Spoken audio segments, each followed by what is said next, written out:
We'll call the regular school board meeting of District 518 to order.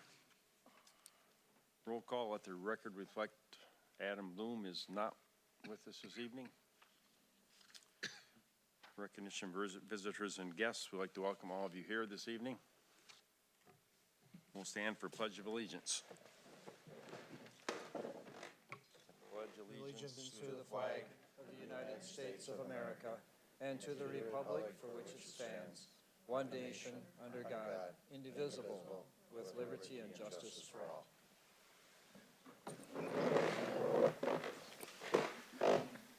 One point 4, correspondence and recognition. I've received no requests for public participation this evening. 1.42, recognition of students, staff, and community. We welcome all of you here. 1.43, presentation by Gary Van Briesen, intermediate school principal regarding the intermediate school. Corey. All right, this is working good. All right, well, first of all, thank you for allowing me to come and visit with you tonight and discuss the intermediate school and share some of the things that we have going on there. I know the building is relatively new, so I just wanted to kind of give you some information, fill you in about kind of what our school all has going on and highlight it a little bit. So at the intermediate school, we provide excellent educational opportunities to more than 700 students from 3rd grade through 5th grade. Educators at the intermediate school are extremely dedicated to the young people of this community. Our shared vision encompasses meeting the needs of all learners through establishing a collaborative culture with a focus on learning and results. At the intermediate school, we use a full range of educational services to respond to the individual learning needs of students. We are devoted to meeting the social, emotional, and academic needs of every student. For those of you that don't know me, I'm Corey Van Briesen. I'm the intermediate school principal, and I'm assisted in that role by Mr. Travis Frazee. Travis is new to us this year. He comes from the Marshall School District, where he previously was employed as the assistant principal at the high school there. In my opinion, I feel that Travis has been doing a great job, and I've really enjoyed working with him so far. Our current enrollment at the intermediate school is 702 students. We have 702 students in our building. Last year, we ended the year at 652 students, so we are up 50 students in our enrollment from last year. Our intermediate staffing, in our grades 3 through 5 building, we currently have 29 classrooms. Our building is built to hold 36 classrooms, 12 at each grade level. We currently have 29 of those classrooms filled. We have 10 sections of 3rd grade with 239 students. Our average class size is 24 students in each of those classrooms. We also have 9 sections of 4th grade, 224 total students. Our class size averages 25 students per classroom. And in 5th grade, much like 3rd grade, we also have 10 sections with 239 students, which averages 24 students per classroom there as well. At the intermediate school, we have a lot of specialized support staff. As you know, in a district like ours, we have a lot of needs. We have a lot of varying educational backgrounds and experiences. So in order to support all of our students, we have some of these support staff in place. We currently have 6 SLD teachers. So SLD, for those of you that don't know, stands for specific learning disabilities. So we have 2 special education teachers at each grade level. We also have 1 EBD teacher, which is basically working with students with behavioral disorders, and we have 1 DCD teacher in our building. DCD stands for developmentally cognitively delayed.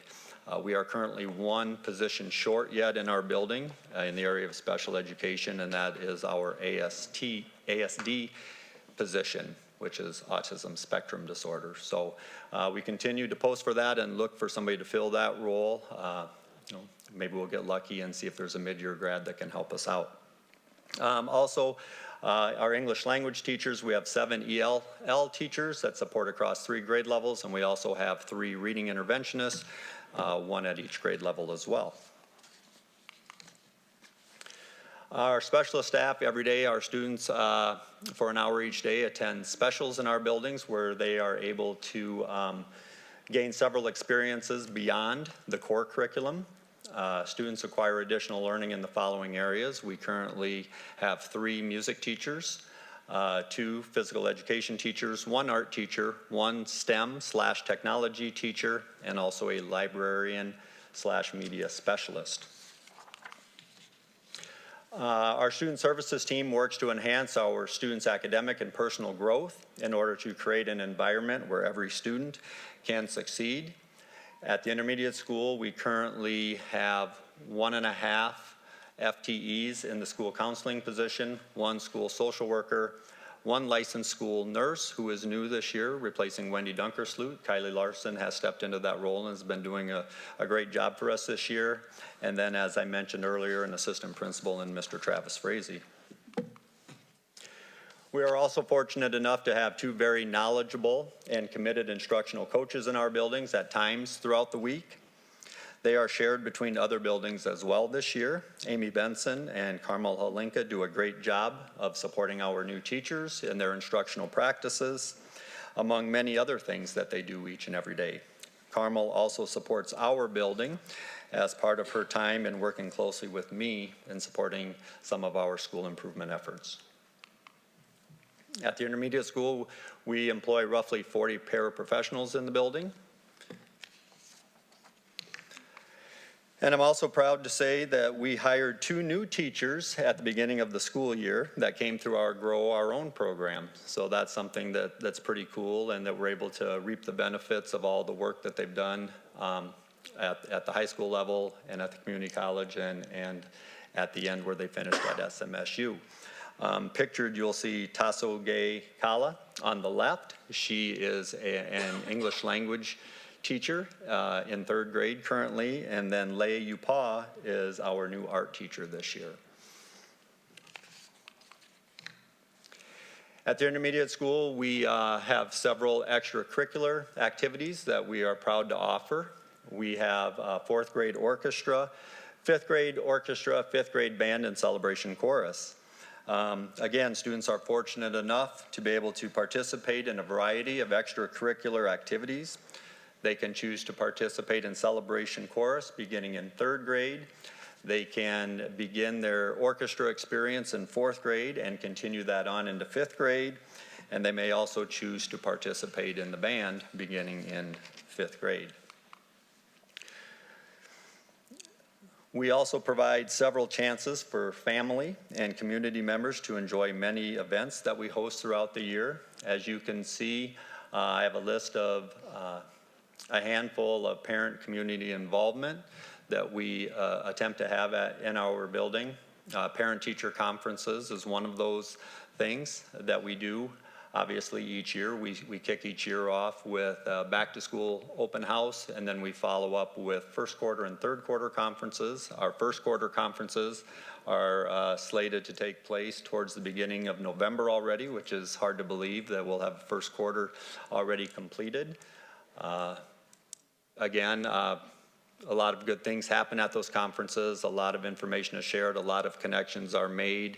Traditionally, we have over 90% attendance rate at our conferences. And when we're talking over 700 students, I'd say that's pretty good. So we're proud to make those connections with families, and it's good to see that families and parents support the school district and are invested in their child's education. We also put on a couple of different band and orchestra choir concerts throughout the year, grade level music programs. We do an Apples and Books in 3rd grade, Gingerbread Day in 4th grade. We also host a Veterans Day program, which is also coming up here relatively quickly, along with the science fair that we brought back after an absence of a few years. Character Strong. We have a school-wide social emotional learning curriculum in our building called Character Strong. The elementary version of this program is called Purposeful People.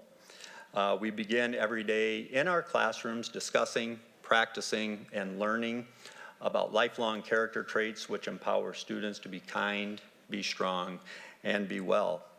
Each trait is focused on for a month at a time before moving on to the next trait. In September, our lessons and practice centered around respect and has moved to responsibility now for the month of October. Other character traits that we will practice and learn about throughout the year will include gratitude, empathy, perseverance, honesty, cooperation, courage, and creativity. We began something new this year to go along with our Purposeful People initiative in order to promote what we are learning about each morning in our classrooms. We will be recognizing students each month who demonstrate what it means to show the featured trait. We want our students to know that these traits are not contained just to the classroom, but as they go throughout their school day and everywhere they travel throughout our school day and through our building. Teachers and students take time at the end of the month to decide who in their classroom should be recognized for the focus trait. In the picture here, you will see the students who were presented the respect certificates for the month of September. Every year, we also are required to take a look at our data, take a look at our needs, and come up with school improvement goals for the school year. So our school improvement goals, or our SIP goals, in the past have been focused on growth targets in our building. This year we have decided to move towards proficiency goals rather than growth targets, as that is what we are measured on by the state of Minnesota. We all know that we grow kids and meet them where they are at, and we will continue to do that throughout the upcoming school year. As part of those school improvement goals and our school improvement efforts, our school improvement plan is very important to us. We kind of try to have it in front of us with every meeting we have with our school improvement team, our building leadership team, our PLC meetings. We want teachers to be focused on our school improvement plan because it basically provides a roadmap to help us stay the course in where we want to be by the end of the school year. The four main goals that we have included in our school improvement plan this year, as you can see, is we will continue with letters training and provide small group instruction during our literacy block to increase our proficiency goals. We will also continue to focus on our SEL and Character Strong program, which I mentioned just a bit ago, to continue to build relationships in school community in order to increase our students' sense of belonging. We will continue to implement number talk strategies and focus on vocabulary in order to increase number sense to efficiently and accurately solve math problems. And lastly, we will continue to use our data to scaffold our Tier 1 instruction within our classroom in order to meet our progress towards language proficiency scores as measured by the WIDA Access Assessment, which is the assessment that all of our ELL students are required to take. I had mentioned a big part of what we do each year too is driven by our school leadership team. Just so you know, our leadership team does meet twice a month and also as needed to help make important decisions related to our building. And on this particular slide, I have a list of those individuals who are on that team this year and are a vital part of what we try to accomplish. And in closing, I just would like to thank all of the board members, along with Mr. Landgard, Mr. Noble, Mr. Skog, for supporting our students, staff, and administration. I look forward to making the intermediate school a great place for students to continue to attain their education. Thank you for your time this evening. Are there any questions? Any questions for Corey? Sounds like a very good job you're doing. All right, thank you, I appreciate that. Have a good evening.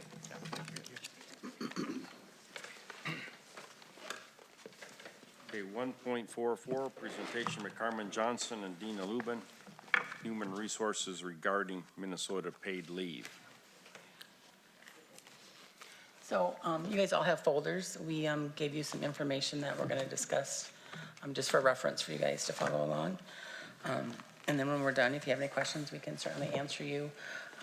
With the paid leave, we're also going to review a little bit of the other leaves that we currently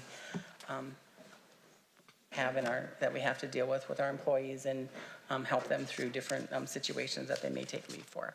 So Dina put together the PowerPoint, so we're going to let her present, and then if you have questions at the end, we'll be happy to help answer those. All right. Minnesota paid leave will take effect January 1st of 2026. So what is Minnesota paid family and medical leave? Minnesota paid leave is supporting employees' health and financial security. So Minnesota paid leave will support employees when they need time to care for themselves and their loved ones. Supporting employees when they need time to leave builds connections in our families, communities, workplaces, and improves employee retention, performance, and morale on the job. Minnesota paid leave will help ensure employees don't need to choose between financial stability and being there for their families. The Minnesota paid leave law enacted in May of 2023, and it updated just this last fiscal year, May 2024. It makes paid family and medical leave coverage available to Minnesota employees beginning January 1st of 2026. So the law provides job protection and partial wage replacement paid by the state to individuals who take leave for a qualifying condition, such as to bond with a new child, or for medical care for themselves or for a loved one.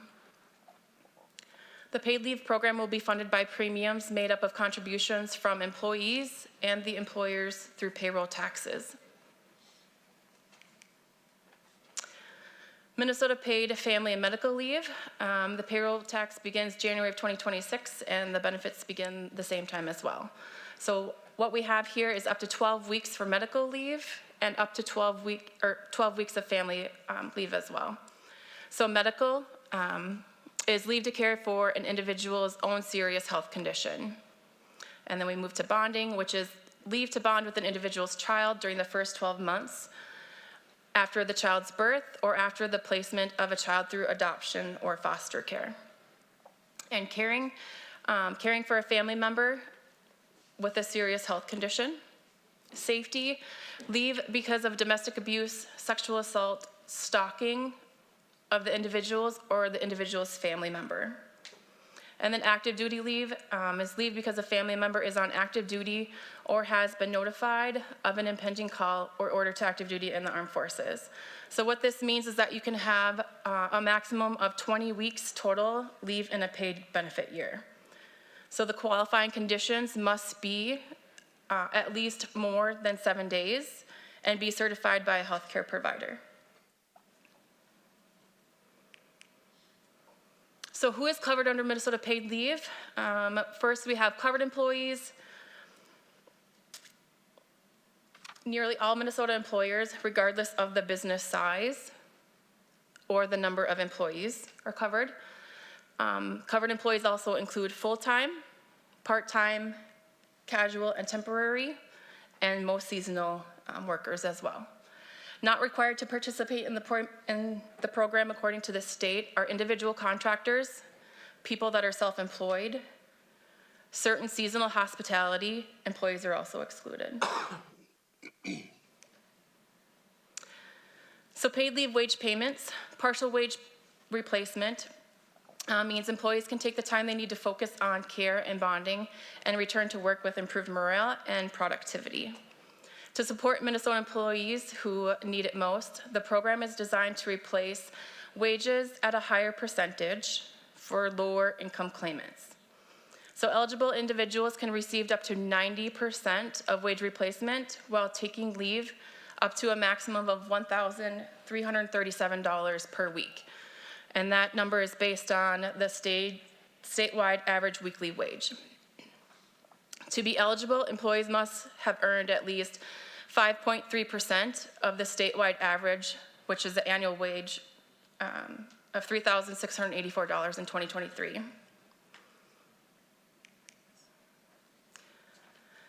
Paid leave job protection. So Minnesota paid leave also provides job protection. It improves employee retention.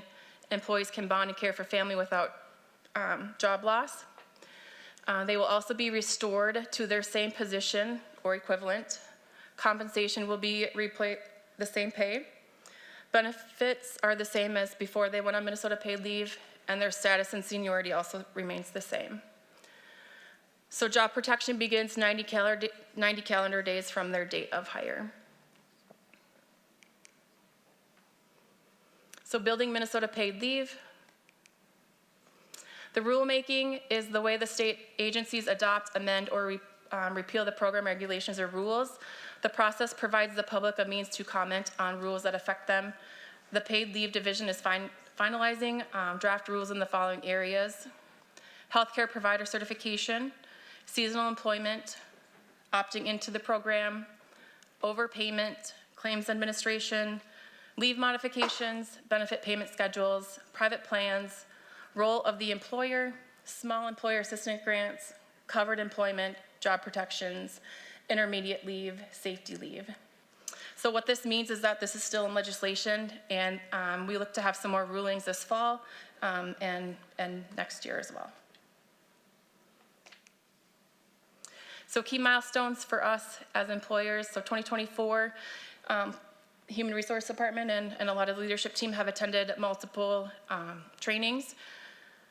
The first quarterly wages are due this October, the 31st. And initial private plan guidance will be available later this fall, early next year. So 2025, employers can apply for private plan applications open to employers for exemptions. Community outreach grants start July 2025, and then notify employees about paid leave benefits by December 1st of 2025. Then we get to 2026, payroll deductions start January 1st of 2026. Benefits and leave available to employees begin the same day. Small business assistance funding is also available at the same time. And then April 30th of 2026, we have our first quarterly premiums due. Roles and responsibilities for us as employers. We're responsible in educating employees about paid leave and facilitating their access to it, as well as establishing a successful program. So we need to educate and inform them, workplace posters and individual notifications. Reporting and premiums, we need to report payroll deductions and premium payments, as well as wage reporting. Leave administration, support return to work, coordinate other leaves and payments to employees on leave, and then collaborate and improve. We'll collaborate on how to operationalize the law, providing input on how to improve over time as well. So we're talking about informing employees again, hanging workforce posters. They need to be in a conspicuous space in English and any language spoken by more than 5 employees. Notify individual employees directly in their native language within 30 days of hire or 30 days before the premium collection begins. Minnesota Paid Leave will create the poster that we can hang in buildings. They will create a model notification letter in multiple languages for employers to use as well. And they will create a model of notification letters in multiple languages that will be provided following a determination of decision making. Reporting wages. To determine if Minnesota employees are eligible for paid leave benefits, Minnesota employers will report wage data to employees starting October 31st, 2024. The Minnesota Leave Paid program will use the same online reporting system that we use to report our unemployment insurance. Employers that already participate in the unemployment insurance system will not need to create a new account for paid leave. I believe we've already created ours. Employers that do not participate in unemployment insurance will create a paid leave only account. And wages will be reported once per quarter using the current unemployment insurance wage detail. How will the program be funded? Starting in January 2026, paid leave premiums will be financed through payroll deductions on employees' wages and contributions from employers. So the first premium is due April 30th, 2026. The total premium paid includes premiums from both family and medical leave, and employers can deduct up to 50% of the premiums from the employee's paycheck starting January 1st of 2026. And employers may choose to pay more than the required portion or some or all for all employees. Employers with fewer than 30 employees are entitled to a reduced premium.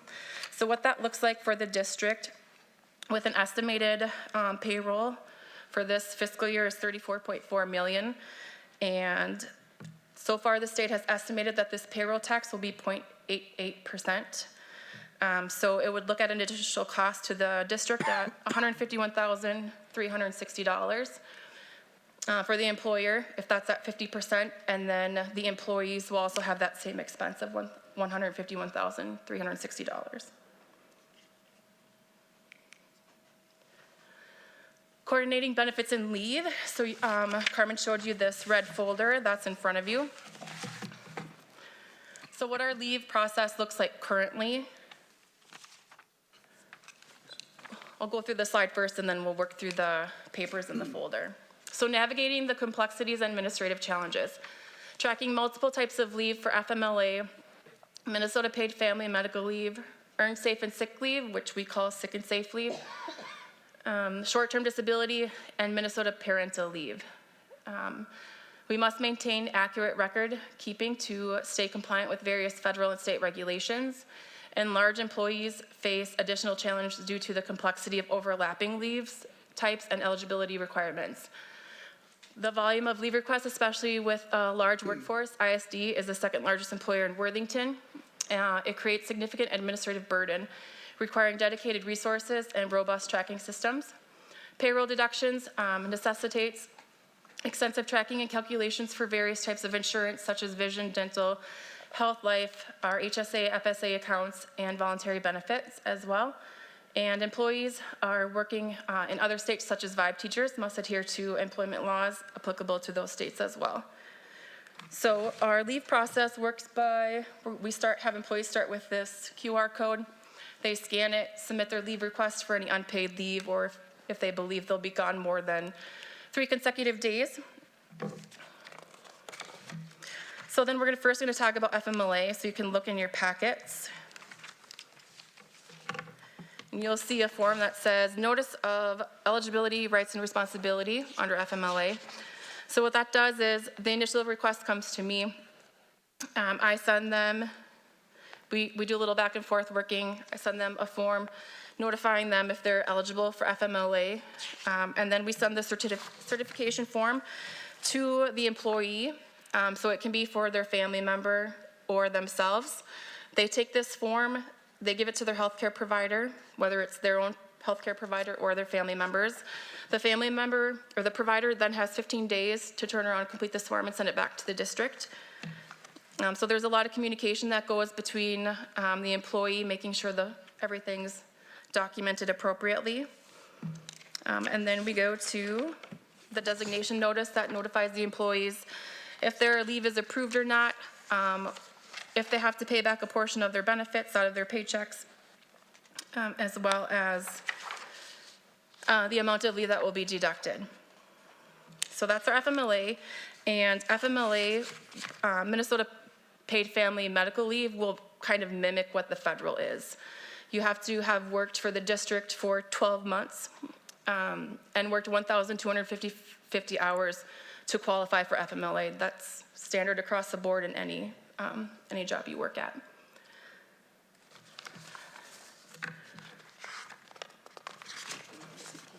Yeah.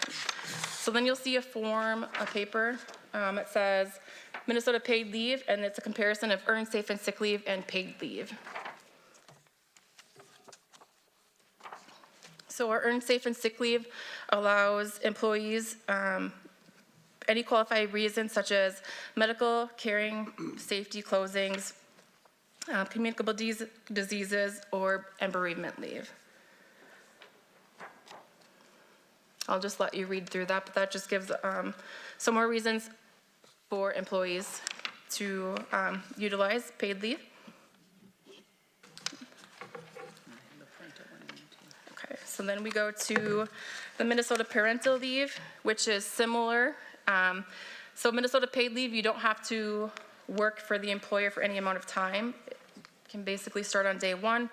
You can have up to 12 weeks of leave, and the way the law reads is it's unpaid leave, but the district can, or employer can determine how much of that can be paid based on your sick leave, vacation, or personal days to utilize.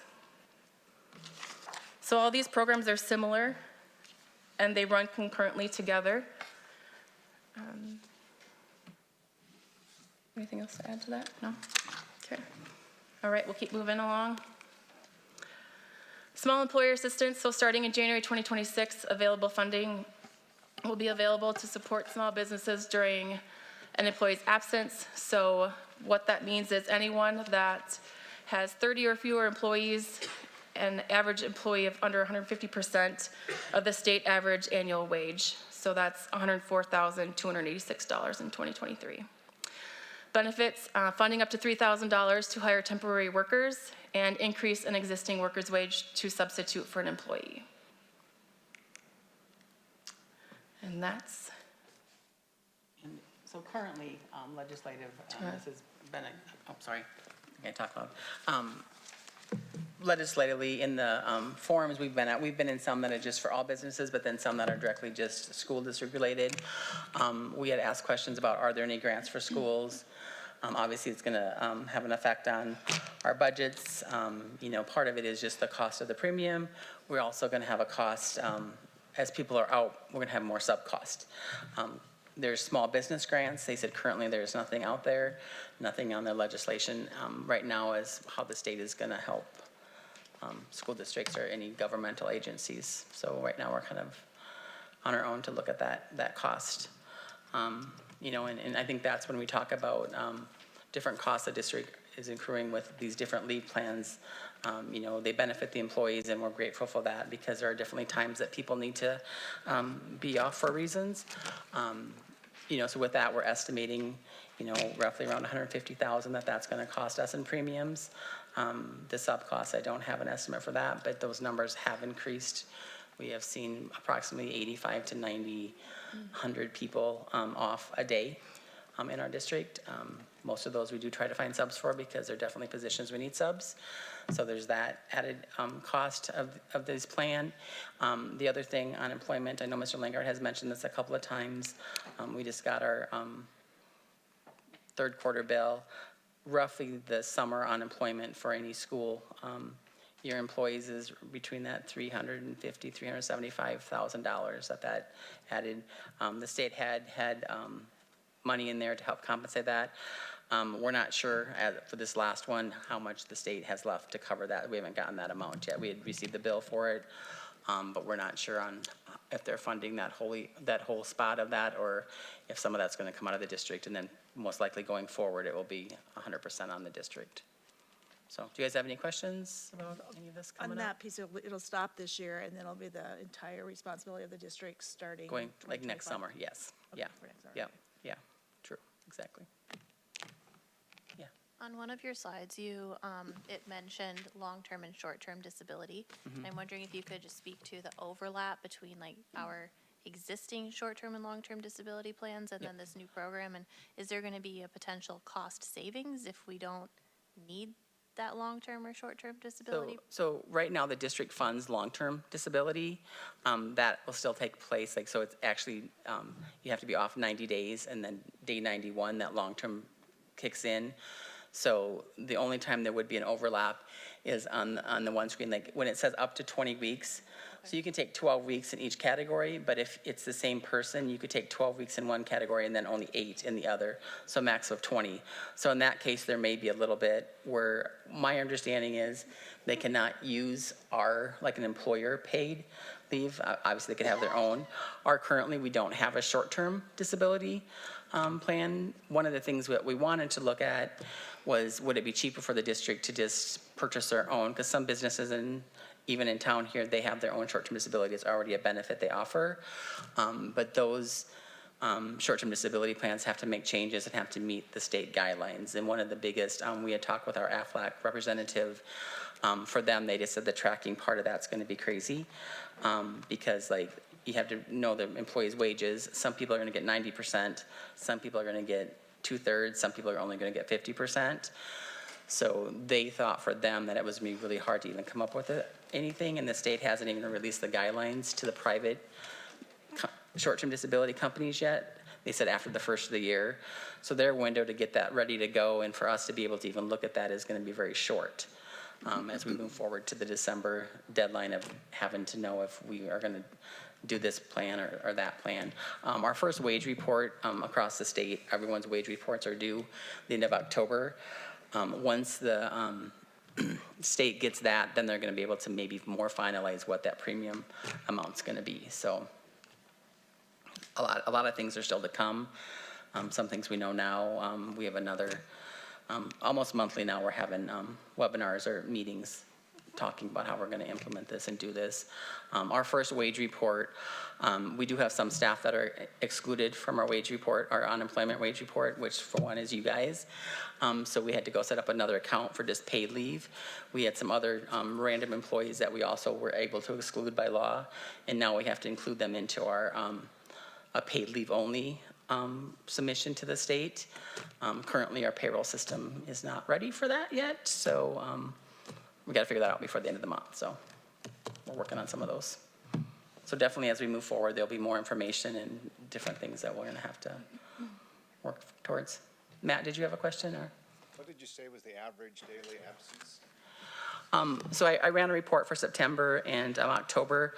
It started out a little bit like in the high 70s to 80s. The month of October, our average is right around between 85 to 99 people gone a day.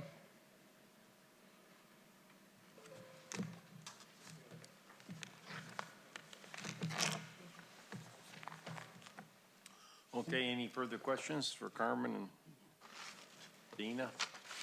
Mr. Chairman, so from a staffing need standpoint, is that, are we there within the year, or as we ramp up towards 26? For like, For you to have more staffing to administer the program? obviously there's things coming up that we have to get ready and prepare for. Overall, just even the leave that we currently are managing, obviously within that, let's just say 85 to 90 people that are gone a day.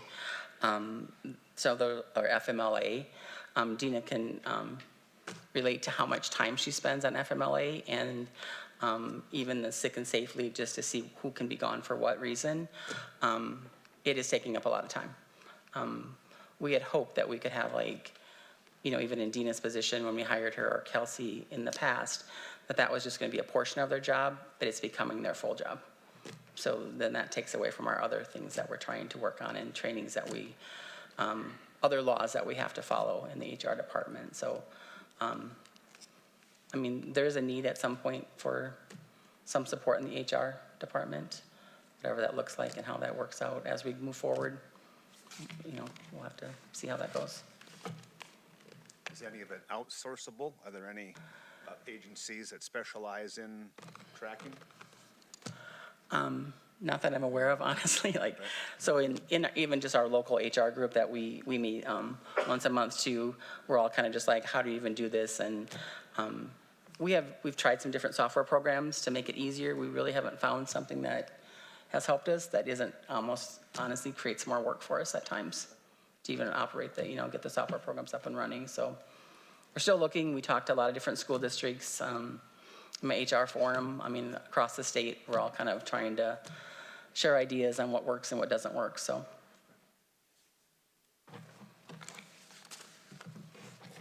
Okay, any further questions for Carmen and Dina? All right, thank you. Okay, thank you. Okay, moving on to approve the agendas.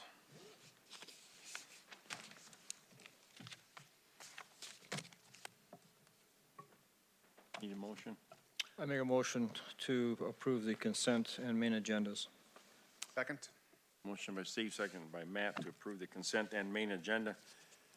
Any discussion? All those in favor signify by saying aye. Aye. All those opposed, same sign. Motion carries. 3.0, approval of minutes. Move to approve? Second. Motion by Matt, second by Tom to approve the minutes. Any discussion? All those in favor signify by saying aye. Aye. All those opposed, same sign. Motion carries.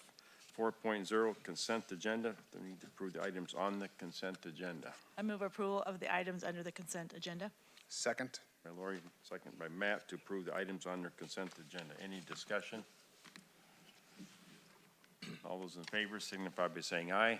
Aye. All those opposed, same sign. Motion carries. 5.0, main agenda, monthly financial overview. Dave?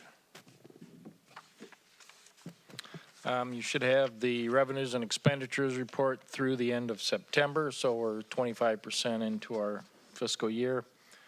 Our revenues are running very close to where we were at last year, just under 24%.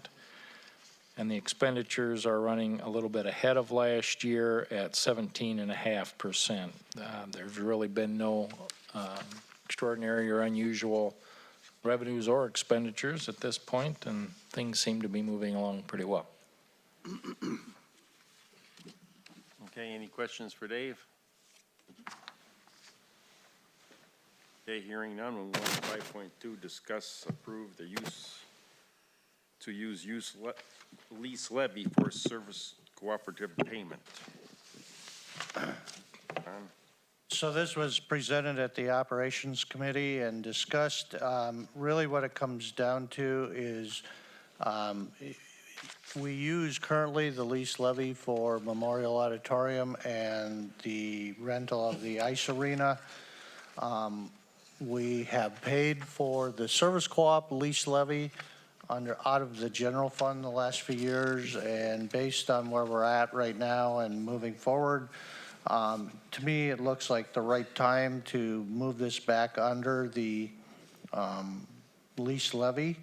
And our payment, or where we would be at, which would be FY25, is $83,763. So, and again, just roughly equivalent, that's the cost of a brand-new teacher, roughly. So I'm in favor of, or recommending to the board, that you commit it under the levy versus out of the general fund for the upcoming year. And the reason we're discussing that right now is that would need to go on those lease levy sheets, which get finalized in December. So it would be an opportunity in November to make the decision, but sooner is better if possible. Mr. Chairman, a question of Superintendent Landgard. This is an item that would be approved yearly? You could address it yearly, yes. Every year we get notification from the service co-op what our potential cost is, our cost is, and whether we put it under lease levy or general fund would be a board decision. Currently, out of all the districts, I believe we're the only one that's paying it out of general fund at this point in time.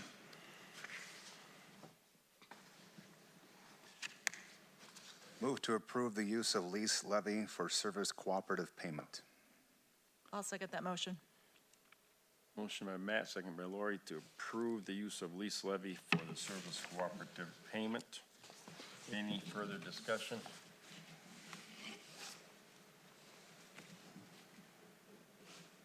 Hearing none, all those in favor signify by saying aye. Aye. All those opposed, same sign. Aye. Motion carries. 5.3, approve out-of-state travel request. The out-of-state travel request was at the instructional committee. Mr. Winicky is looking to attend the National Online Learning Conference, which is in Atlanta, Georgia, the end of February. And the instructional committee was recommending approval. The administrative team reviewed it and also recommended approval. The cost is estimated to be $2,244. I move approval of the out-of-state travel request. Second. Motion by Steve, second by Aaron to approve the out-of-state travel request. Any discussion? All those in favor signify by saying aye. Aye. All those opposed, same sign. Motion carries. 5.4, approve resolution of governing board supporting Form A application to Minnesota State High School League Foundation. So this is, was presented to the instructional committee. It's for student participation in extracurricular activities. It's different than the last one you approved. So Mr. Dale's looking for additional funding to support students. So the recommendation is for approval. And it is a resolution, so it'd be roll call vote. I make the motion to approve. Second the motion. Motion by Steve, second by Lori to approve the resolution. Any discussion? A roll call vote? Aye. Aye. Aye. Aye. Aye. Aye. Resolution passes. 5.5, school board handbook. So the school board handbook was presented to the operations committee, and this was a handbook that was developed based on MSBA model policy. It was updated based on our district practices. And since we know at this point there's going to be at least 2 new school board members and the need for everybody to understand roles and responsibilities, I put this together. I do have to say MSBA did a great job of putting this handbook together, and it provided a lot of good information for helping to for new board members who are coming on the board to understand roles, duties, responsibilities, and different pieces of the puzzle. In here, the reason it's also so long is it has the rubric for superintendent evaluations and other different pieces of the puzzle. So as you're hiring a new superintendent, I thought it would be good to have some of that information. Does not mean you have to use it. Does not mean you can't say we need to change some things. This is just what I put together based on how things have gone forward in the district to this point.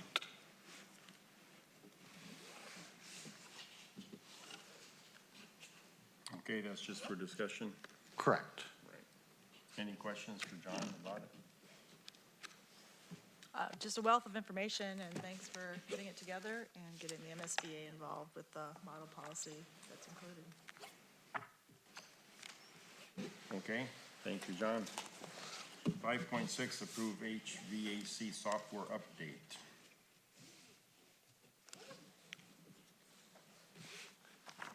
You want to handle that one? I'm going to make you work before you retire. We received notice from our HVAC automation company that there's an upgrade to the system that we have currently. The cost is just under $12,000, I believe. At this point, it is a choice to upgrade, but if we have any issues, we'll immediately be required to update. So we're recommending that we update it and get it up to speed and get all of our custodians trained on it.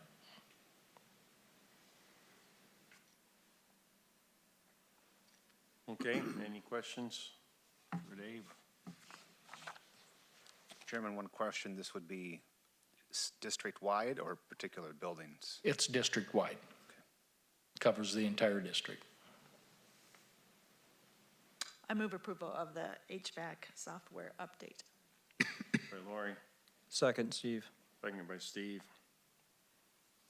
How often do these happen? I mean, updates, is it a common thing or? We upgraded our entire program here probably 2-3 years ago, which was rather expensive, but the upgrades they're not often, maybe every couple of years. Okay. Any further questions for Dave? So, Mr. Chairman, each building has the same software, or is it different software for each building for HVAC? It's the same system for all buildings. All buildings? Yep. So they can technically get on somebody else's building and help out if somebody's out of town and they all operate the same way. Okay, any further discussion? All those in favor signify by saying aye. Aye. All those opposed, same sign. Motion carries. 5.7 Prairie Elementary Roof Project. So I'll lead in. Dave has the information on this, but the Prairie Elementary, we actually kicked this back a year, so now it's coming up again. We're looking at the potential of $1 million of roofing project, which covers about 25% of the roof. Dave will correct me if I'm off base. Ultimately, what it amounts to is it's a different system than what we've utilized, and rather than a adhered roof, it's more of a built-up type. He'll answer the name. But what I did is I also laid next to you a sheet, because I think it's, at least at this time, worth a conversation. To do the entire roof, we're probably talking somewhere between $4 to $5 million worth of work to do the entire roof. Based on where that's at, I talked to the financial advisor related to how that potentially could be done. So if you look, Baird has put together what that might look like and how it might work. So if, example, the blue columns, if you took that to the voters to get that approved, that would be the cost of doing it on a $4.5 million project. Whereas if the board approved doing general obligation funds to do that, one, you could see what the fiscal impact would be, but on the other side, there is the repayment piece of the puzzle. Baird put together a 3- and 5-year proposal on that, which is on the very back side. And it shows you basically that on a 5-year, on a 3-year, it's almost $1.5 million of debt service that would have to be paid back annually out of the general fund. Whereas if you did 5 years, it'd be right at about $900,000 per year for those 5 years. Now that's general fund dollars you would be expending. And if for some reason you were not able to save, those would be dollars that would potentially not be there and either lower your fund balance or, well, more than likely lower the fund balance that was in there that's estimated to be about $13 million at this point. So with the high school project and the way things are, I thought it was good to kind of at least say, here's the option to do the entire roof. After visiting with Mr. Scogan where we're at, we're just kind of at this point saying, let's spend $1 million this year, and that would be the recommendation. But Mr. Skog, do you?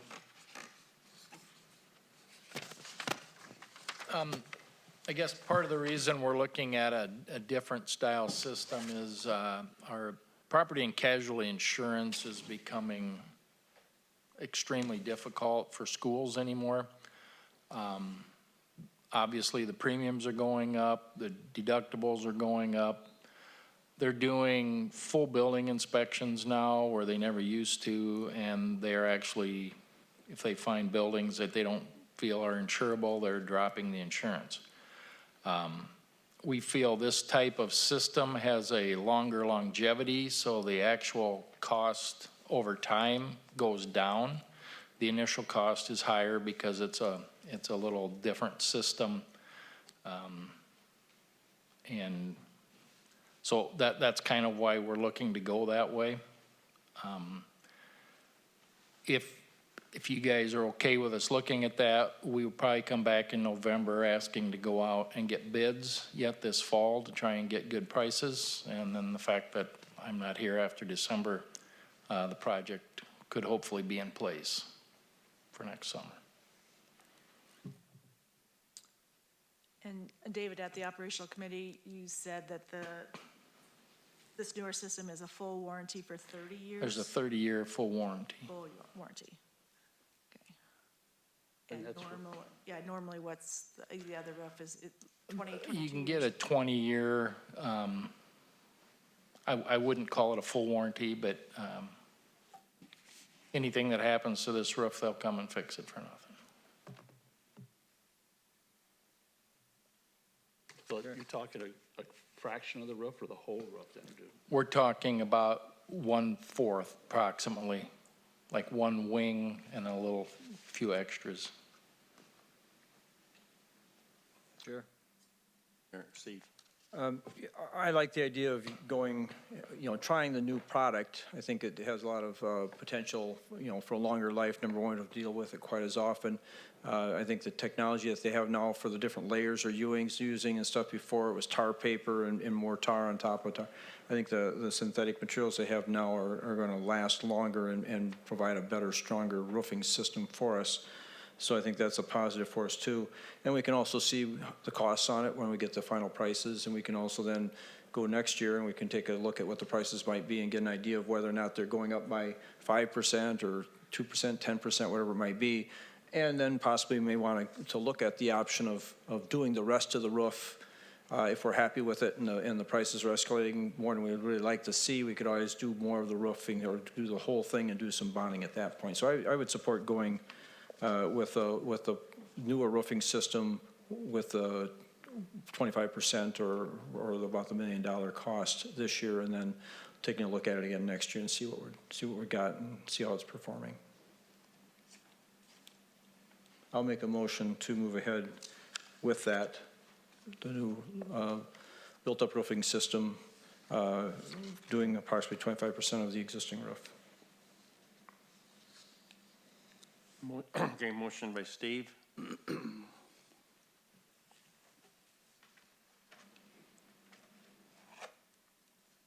Need a second?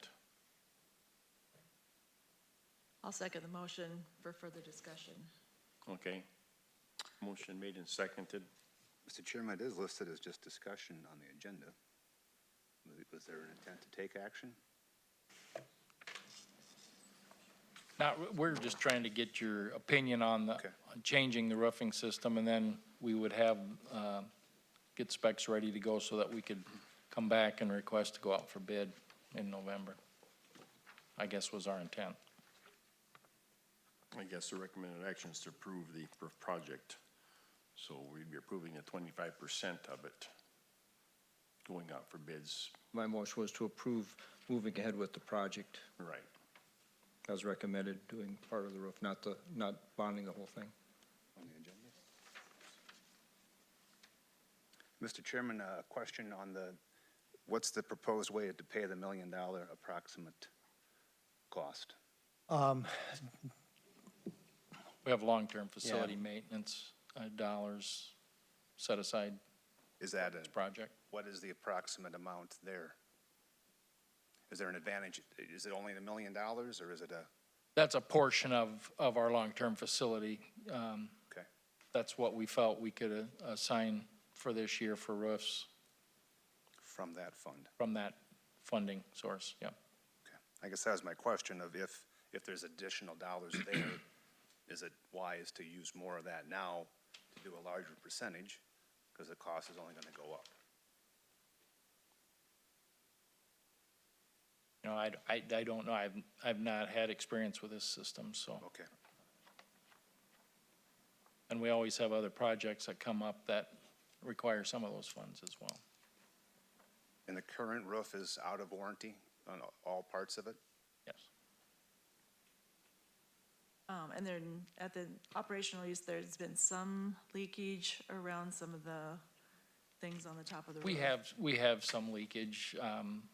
Part of this proposal includes doing some additional work with the head houses, and there's an EFIS system, wall system on there that is breaking down a little bit. This would basically put a new shell over that, seal it up, and provide us with even more leak-proof, hopefully. So it's actually a little bit more than just roofing included in this. Okay, any more questions for Dave? We have a $1 million proposal.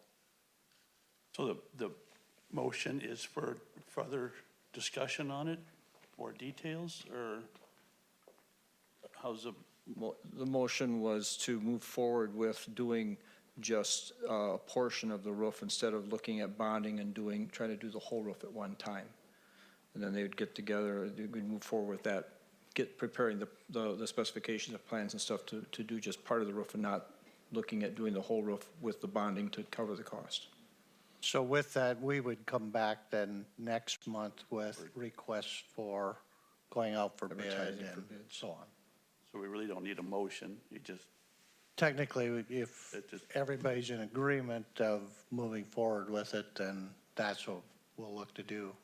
Establish roughly $1 million project and go for that. And then do you anticipate that then the next year to finish it, or another portion in the next year, 3/4 of it, and then over 4 years, get it finished? That's kind of what we're looking at this point, is probably a 4-year project. And obviously, if we do go out for bids and they don't come back favorable, you don't have to accept them. So Chairman, are you aware if the warranty is affected, if it's done in pieces? I mean, how does that, The warranty goes with that portion of the roof. so each one would have a So different each time one length? would, it might be delayed a year. But- And these roofs have a restoration option after about 30 years where you can extend that warranty probably another 10 to 15 years with a much lesser extensive process.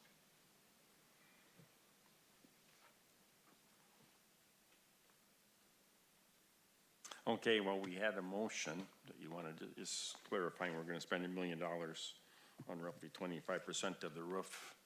We will accept those bids next month, is that? You would request bids next month, and then Okay. hopefully we'd have them in December so we can move forward, roughly, timeline-wise. December or early January. So you wanna vote on it, or you wanna just let them come so forward is later? this something you can get done for the next November meeting then? Well, we could approve it, but We have the majority of the information ready. It's just putting it in, bid form. So he could have it ready to go out in November after the meeting.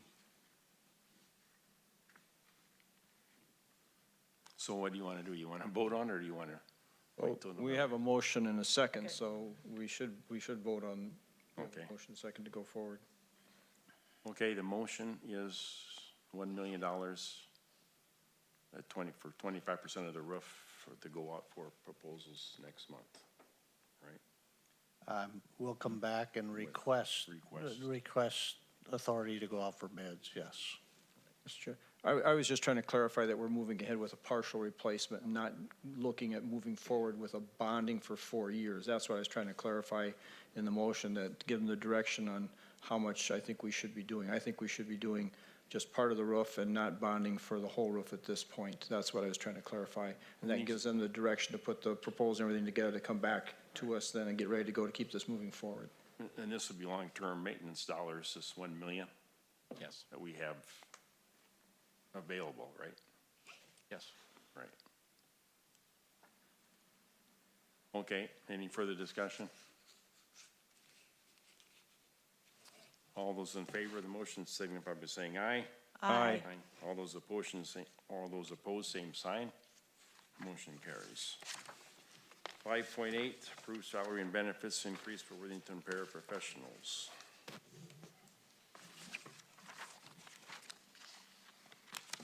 So based on negotiations and where we're at, the paraprofessionals, the increased salary and benefits, the first year is 7.16%. Second year would be 4.54%. Total increase over 2 years, 12.03%. That's salary and benefits. Oftentimes, everybody doesn't understand that's total cost to the district.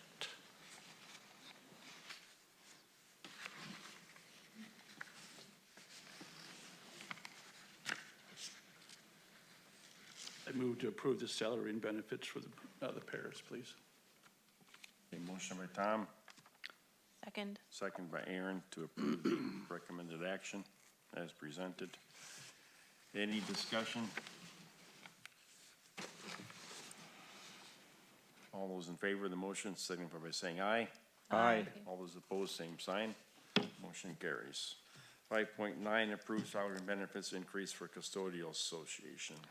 So salary and benefit increase for custodial, first year would be 6.3% the first year, 5.24% the second year, 11.87 total percentage, which is salary and benefits over the 2-year time period.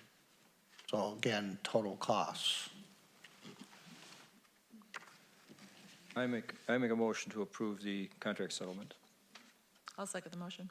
Motion by Steve, second by Lori to approve the salary benefits increase for custodial association. Any discussion? All those in favor of the motion signify by saying aye. Aye. All those opposed, same sign. Motion carries. 5.10, discuss approve hiring incentive for speech candidates. So we didn't discuss this at the instructional or operational, but I do want to bring it up. Primarily because Carmen and Dina are going to be going to a speech job fair in Vermillion on Friday. And we are thinking we're going to have an opening for an in-person speech therapist for next year. And I've been telling you for, I don't know how many years we've been trying to hire speech people. I think it's important that we work very diligently to get an in-person speech person this year. And so I don't necessarily like the idea, but we have to do something to make sure we get at least one speech person in this round of hiring. So I'm requesting authority from the board to go up to $25,000 in a hiring incentive for a minimum of one position. 2 would be ideal.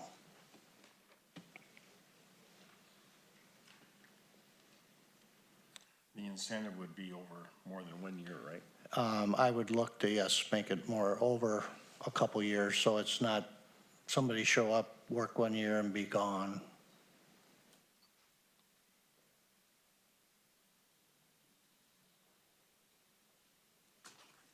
Aaron? Question for Mr. Landgard. You mentioned an in-person job fair in Vermillion, but what other specific efforts are being made by the district to try and identify potential candidates for this position?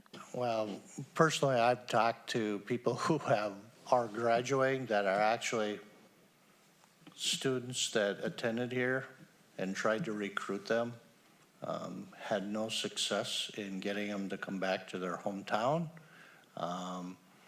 Again, I've talked to a number of different candidates over the last 4 or 5 years that potentially could come here. The ones that we have either hired have been virtual or that's the thing, they want to be virtual. And we, particularly for the young kids, need it in person. I certainly understand the need for this position. I'm just trying to think about what other approaches can we also take that aren't going to cost us $25,000 to the district. Do we participate in job fairs in Minnesota? We have not the last couple of years. Why not? Well, usually they've either been virtual or they haven't been at a time, and none of them have been specific to speech therapists. How many speech therapists do we have now? And Oh, goodness. We have 2 virtual that are actually school employees, 2 virtual and 2 in-person. And then we have contracted, I believe it's 3. Is that contract through the co-op, Either co-op or private. private? Okay. What kind of hiring incentives did the existing speech therapists receive to come work here? The ones that are here? None. They've been here long-term. Okay. So this is my question, is if we give a big incentive for 1 year, what about the person that's been here? How's the wage gonna compare? We can't pay a new person more than somebody that's been here for years. That's my concern. The hiring incentive doesn't go on their annual salary. So, but again, it's either that or you don't give a hiring incentive and you hire them at a higher rate of pay to try and get them to come as well. And then that's an annual cost where the hiring incentive only covers, it's kind of a one-time cost.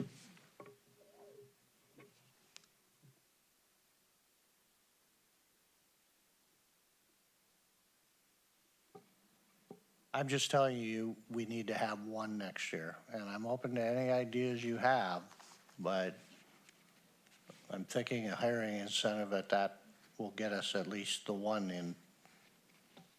Well, it might not be 25,000. I mean, you're gonna start It with, could. could be less 5,000, or another 5 if you stay, and then some kind of a plan in that. And I understand your concern about those that are currently working for us or will continue to work for us. I understand that, but they fall under the master agreement, and that's where they were set, and that's where their salary is at this point. Mr. Chairman, I move to approve authority for superintendent to offer hiring incentive for positions, speech candidate positions of up to 25,000. Motion by Matt, Second. second by Steve. Any discussion? Sure. I know that there are a lot of school districts that are dealing with the challenge of finding the speech therapists. It's more of a specialized area, and there just aren't a lot of them around, number one. Number two is, I think a lot of them started going to working for private companies, and then they just go and hire themselves back out to the school districts and stuff, and they were increasing their salaries by doing that. And that's been going on probably for maybe closer to the last 10 years or more, that transition's been happening. I happen to know of a few companies that do this and their process for hiring teachers away from schools and then going and hiring them back to the schools at a much higher rate. So I think if we can get somebody in-house and lock them in for a while, I think it's to our advantage. And I think, here again, I hope we don't have to go to the top of it and stuff, but I certainly think we need to find new ways of attracting teachers, especially teachers like that, into our district. I know the service co-ops and other school districts are also looking at this and have been doing this to some extent. So I think that's where we really need to be competitive. We need to start doing something like that ourselves, just to find the specialty teachers.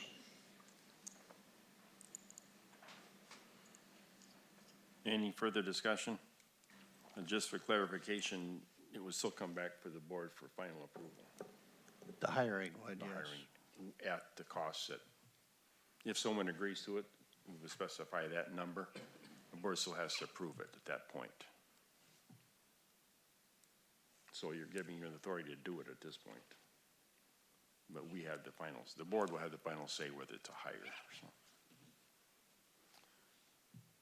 Any further discussion? All those in favor signify by saying aye. Aye. All those opposed, same sign. Motion carries. 5.11, discuss future funding of Studio 3. So this is just kind of at this point information for you. It was discussed at the Operations Committee, but as the Joint Powers Board, which is the city and the school, discussed this, cable companies are moving to a streaming service more than the old style cable that existed in homes, and it was, the way the funding occurred was based on the number of subscriptions that they had. With it moving to streaming, the likelihood of some of that is changing, and where the current budget is with the Studio 3, there's 105,000 and change, almost 106,000 in fund balance, but those dollars have dropped off over years and potentially could drop off even further. So the city, I know, will be talking about or has talked about the fact that there's going to need to be, if that Studio 3 is to continue, some support from the school district. And at what level will be determined by the two entities. So with that, it may mean, example, that you begin putting some additional dollars in sooner than later, so it's not a big cost down the road. The current budget for Studio 3 is $183,000. So if there were no funding, it would be roughly $90,000 to $95,000 of funding that potentially would need to come from each entity. So it would be wise to start to think about how, if Studio 3 is considered a valuable asset, which I believe the changes that occurred and where it's going right now, it's been a great program. And the boards, either this board or future boards, will need to consider putting dollars into whether they want to or not to support this in order to keep it. Now, it does not mean things won't change as far as potential revenue in the future based on the negotiations of those contracts. But at this point, that's not the trend that's occurring, and it's information to get you up to speed that potentially there's going to be what I'll call the need to consider additional funding to support this part of the programming that exists in our district and with the partnership of the city. And again, Studio 3, part of it is, that's what's videoing and recording our school board meeting as well as the city, as well as many other things, so. And Mr. Noble and Mr. Schneider serve on the Joint Powers Board for the district. Question on that, Mr. Chairman, so that is only city and school are the joint powers? Correct. And do they share the expenses evenly on a percentage basis? Or how does that piece work? At this point, that isn't determined. Right now, I would say it's 50-50. That's how it's kind of divided up. But that's something that'll be a conversation for the future, I believe. Right now, the fees that are collected from the cable companies cover the costs. We provide some in-kind service through employees that, through the district and stuff to help with some of the management of it. But the operational costs and equipment costs like this are coming from the cable fees. But as the cable fees decrease or they switch where they're saying this isn't a cable anymore, this is an internet service, and we lose that funding, then we'll have to start kicking in the money to subsidize it. And so the other piece that I want to highlight for you of Studio 3 is the primary equipment is now getting extremely old and will need upgrading. And I know the city is looking at the need to upgrade their system in their chambers. So the reality of it is there's some what I'll call one-time equipment costs. That's why the conversation is going to have to start to happen sooner than later, because that update will need to occur. And the city, as they're continuing, they're talking about expanding City Hall. That's when it would be wise for them to upgrade their equipment at their building.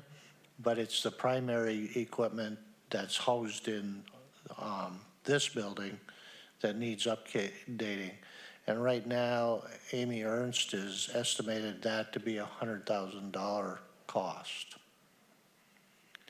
So the reality of putting some additional dollars into the program sooner than later would be potentially wise. Mr. Chairman, does any of that qualify in the long-term maintenance No, line? no. Or is the equipment purchase would be purely a asset purchase?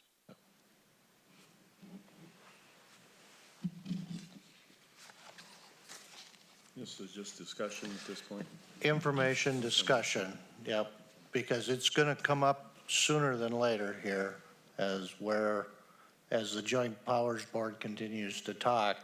It's, I would say before the end of this year, there's going to be conversation of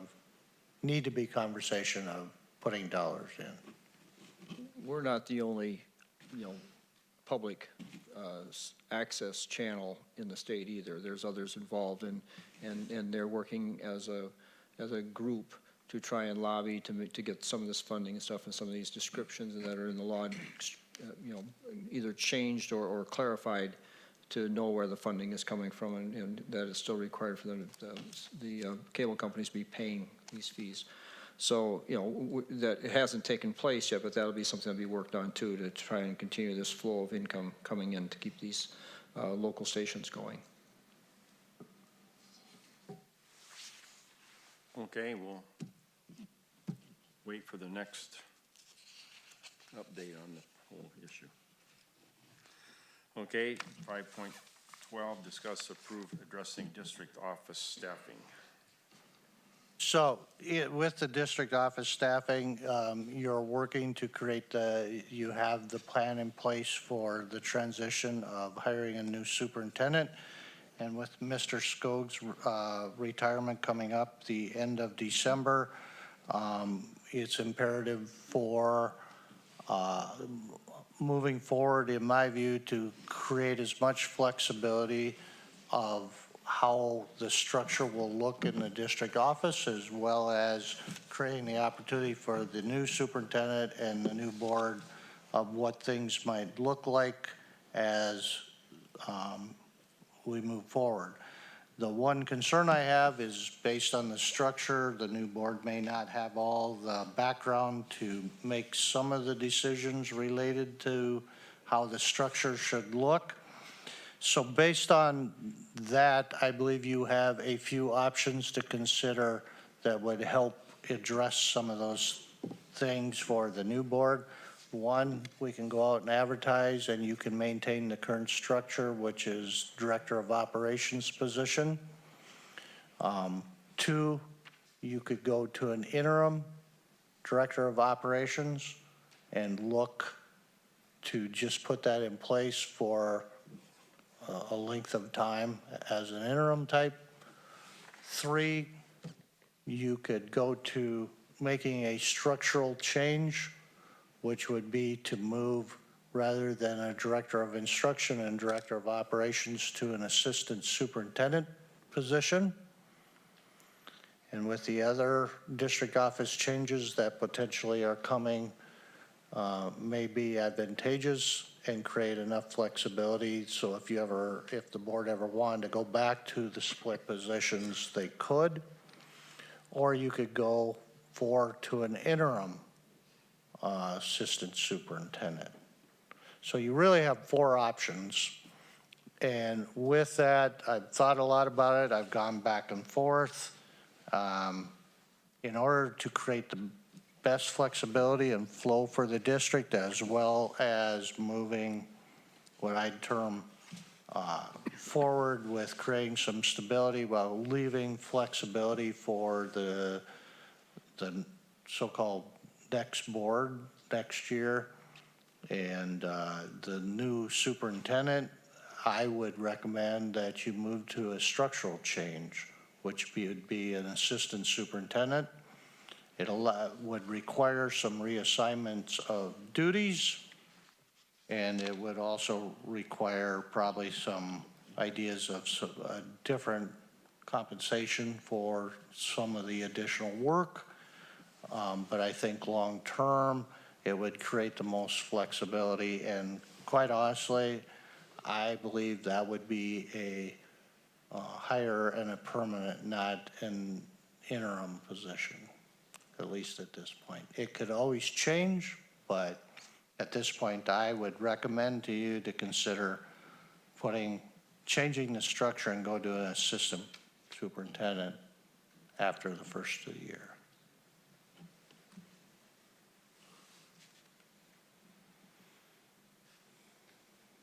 Okay, any questions? How long would it take to, if we went to the, changing the structure, how long would it take to put the position descriptions in place and get that ready to go and organized? Could that be taken care of in 2 months, or Should be able to, yeah. good to have it done before we got into December, or into December, obviously, before the end of the year? Yeah, it's just putting job descriptions. We have examples of that together, and we could probably have most of it ready by next month. So then with the assistant superintendent position underneath the superintendent, then the director of operations and the director of instruction would go away, and Yep. those two positions then would go away at this point, and then reassignment of what's underneath those two positions. Yeah, reassign all the duties that Mr. Skog has been doing amongst a variety of people. Some that make sense and potentially could go that way anyway, but In thinking about the role of the assistant superintendent, with the sample job descriptions that you shared with us from other districts in Minnesota, both of those job descriptions for assistant superintendents from other districts requires current Minnesota superintendent licensure. With a district of our size, are you thinking about crafting a job description for an assistant superintendent that would also require the superintendent licensure? yes. And quite frankly, I believe, if I remember correctly, there's a couple of our principals that also have the assistant superintendent license. It's not uncommon for those who serve as a principal to have that licensure.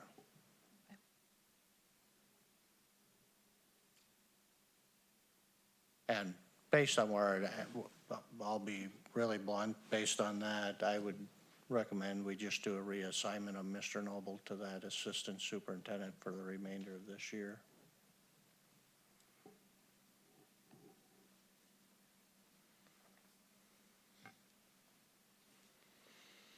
For the remainder of the year, or just a new structure? Based on the structure, I'd be sliding things over, yes. So it'll be kind of a permanent assistant superintendent then? And the history of this back, just so you know, back, I believe it was when Cheryl Held was superintendent, there was the structure of an assistant superintendent way back then. And I believe it went away when Mr. Dale Jensen, or Dr. Dale Jensen at that point, became the superintendent, and then there was some structural changes made at that time. If I have the history totally correct. I remember it, yeah. Yeah, I think it's for a district of our size and the complexities and stuff that we have in our district, I think it'd be a good idea to have a assistant superintendent's position. And I think it would add a lot of benefit to our structure and assignments. And like I say, I think there's a lot of things that Dave does, and I think, Dave has, through his years of experience and stuff and his efficiency in doing his job, he just kept getting more and more different things put upon him because we didn't have the facility, number one, to have additional staff in the building to work on these types of things. So to hire another person, try and cram into a small office didn't work very well, and Dave did a great job of continuing to pick up extra duties and things. So I think by restructuring it and stuff, we could put some of those things that he was doing back to other people, other assignments that would be more appropriate to be doing these types of things, and restructuring that part of the job would be a really good idea. like I say, Dave was always good enough to do whatever he was asked to do and took on probably more than what his initial job ever, described for him. But this is an opportunity for us to maybe reorganize that into a better format.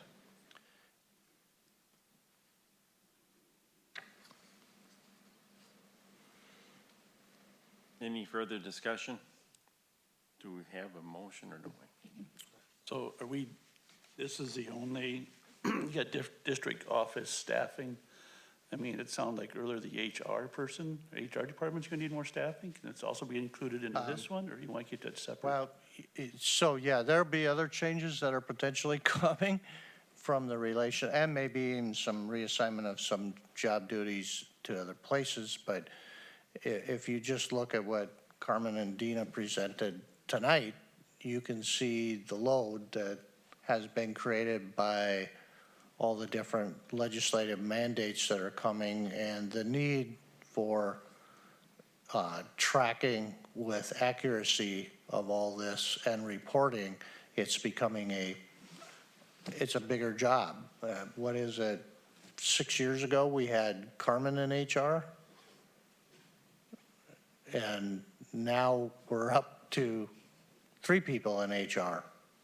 And they've added more stuff. So I said to Joel kind of jokingly, but as of this family medical leave piece that's getting put in, I'm glad I'm going to be retired.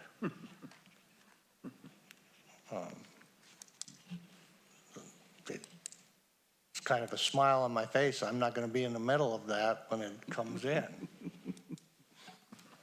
Because here's the problem, folks, that's coming your way, and we have to do a lot of tracking, and it's going to be a lot of work to have a lot of conversations with employees. We're already missing 70 to 90 employees daily the way it is, and we need to get on top of that as well.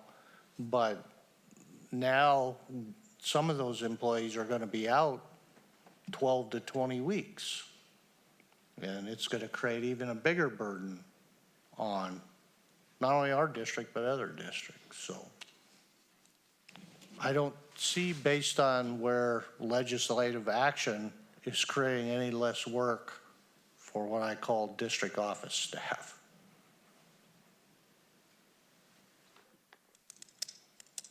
Mr. Chairman, I move for the creation of the Assistant Superintendent position and the appointment of Mr. Noble to that position.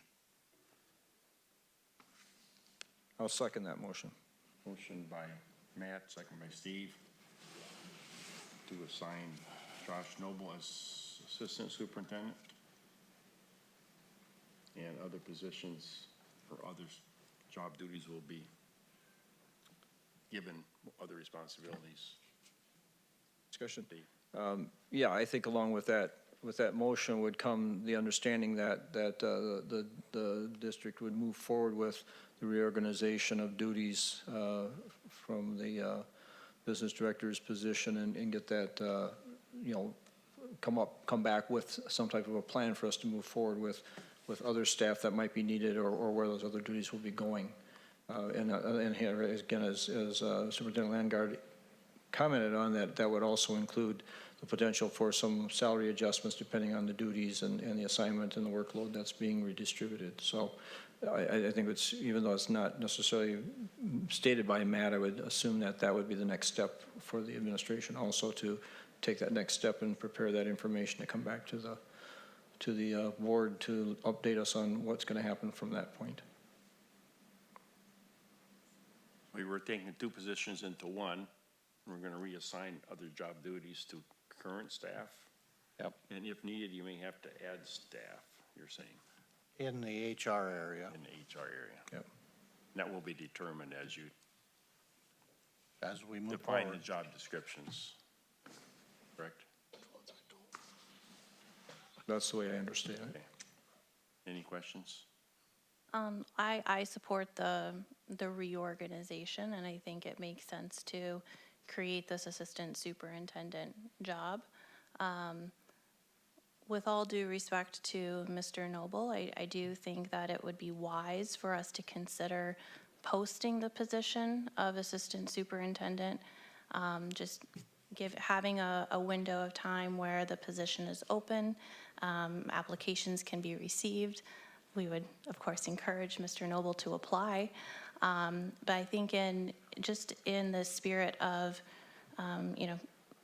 public trust, transparency, trying to, post a position that we're creating fresh, I would like to make an amended motion to approve the restructuring and the creation of an assistant superintendent, but posting the position for a period of time before filling it.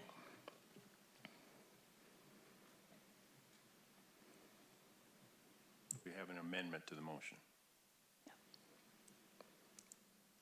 We need a second on amendment? Yes, you need a second. We do need a second on amendment. Okay.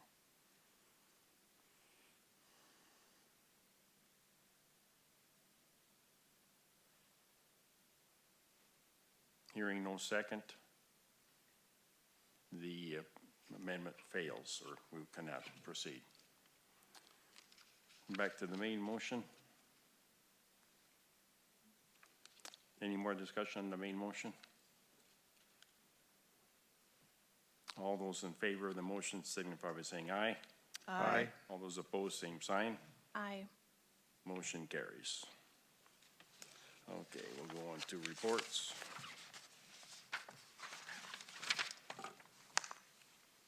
John? So I'll cover a couple things really quick. Some of them came up in questions related to when we had the enrollment conversation, but I'll start out with the tax rate comparison. Mr. Robinson from the city had sent out the tax rate comparison, and I want to make sure you all received this. I just want to highlight the tax rate for the school district in relationship. He has 19 schools, and this actually was put together by Marshall, but he shares it. There are 19 cities of comparable size, slightly larger, slightly smaller, but are comparable. On the tax rate for city taxes, they're number 8 out of the 19. When it comes to county taxes, they're 17 out of 19. And for school district tax rate in comparison, we're 16 out of the 19 communities that are listed. The average tax rate is 19.6%, while ours is for the school district 15.5. So just to give people, it's general information, but it provides some good information. The other question that came up, and I want to highlight when we were talking about enrollment, and you approved the October 1 enrollment information, that it was related to open enrollment. Currently, right now, we have 710.21 students, ADMs, that open enroll into the district, which is including VIBE. Of that, 619 or almost 620 are VIBE students. The seat-based enrollment that's coming into the district is just slightly over 90. We have 18 that tuition out and 510 that open enroll out. So it gives you a little idea of where that is. The other question on the enrollment was in the preschool area. So I asked Ms. Cool what the waiting list is for the 4-year-old program. There are 9 students on the waiting list for the 4-year-old program and 5 students on the waiting list for the 3-year-old program.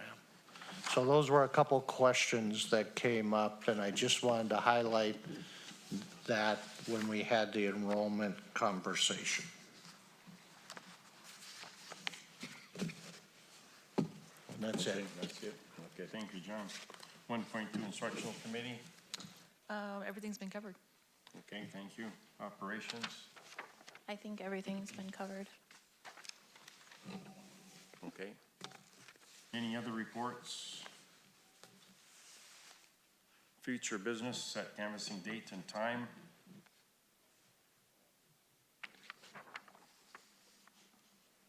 November 8th to the 15th, sometime in there.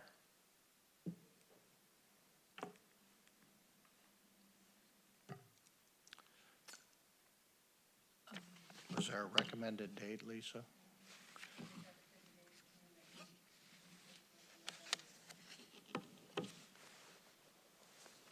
Is the committee meetings one of them days? 11th and 12th.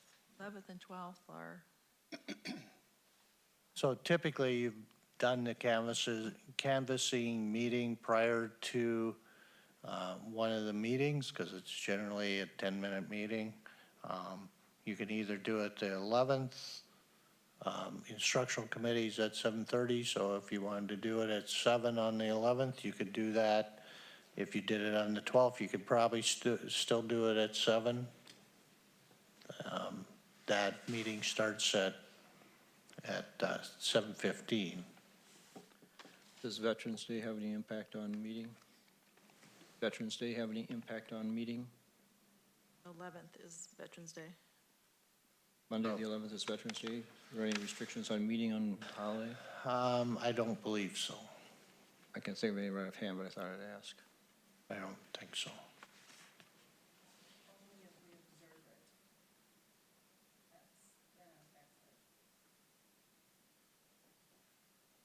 We hold school that day, so I think we're fine. 11th is fine with me. I don't know, Aaron, it's probably affects your schedule more than a lot of us. I can make it work. At 7 in the morning? Is that what we're talking? You want to do it 7 or 7? 7:15. 7:15. You could do 7:15 Because it too. only takes 5 minutes. Do it with the head of the instructional or operational committee. 7:15 on Monday, November 11th is fine. That's the instructional committee, okay. Okay, we'll set it for November 11th at 7:15.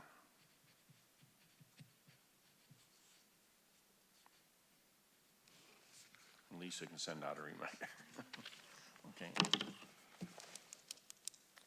8.2, review action plan, square footage information, historical data, facilities. So we really don't need to do a lot of, spend a lot of time on this, but I do want to just highlight some of this. So in there, I have sent out to you the action plan, which is a plan you've been familiar with. That's the multicolored one. In there, I also sent you the historical action plan, just as this is what's gone on since 2015, and you can take a look at that as you have time, or sitting at the elevator waiting to dump a truck or something. With that, I also sent out the square footage information, which compares the square footage. Basically, for our district, we're about 218 square feet per student. That's the academic, so it'd be like this entire building.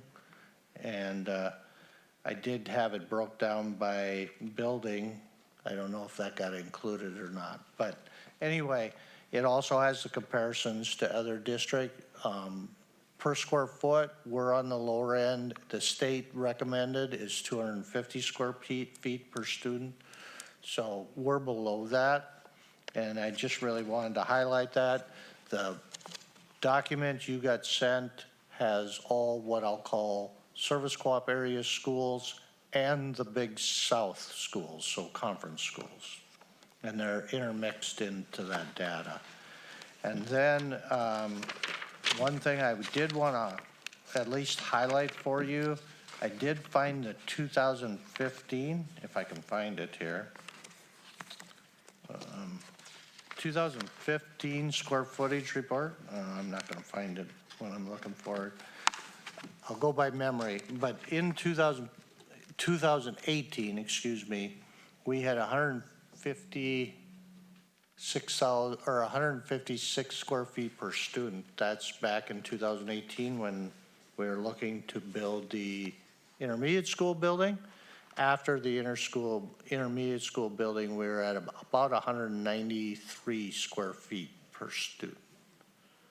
So over time, based on where we're at, we've been able to adjust, and those numbers actually would have included the transportation building and all those other buildings, so they would have been slightly low anyway. But not a ton of extra square feet per student, and not even at the state recommended square footage. So just want to highlight that. You can look at that information. I would encourage you to ask questions. Oh, yeah. And one was the facilities master plan and all the different projects that have been identified in conversations over the years. That information was included as well. And you can see what's been accomplished and completed versus in the planning stages or might be on the needs list. So if you have questions based on, we've taken a little longer tonight, please get a hold of me. Glad to visit with you about those. Okay, any further discussion?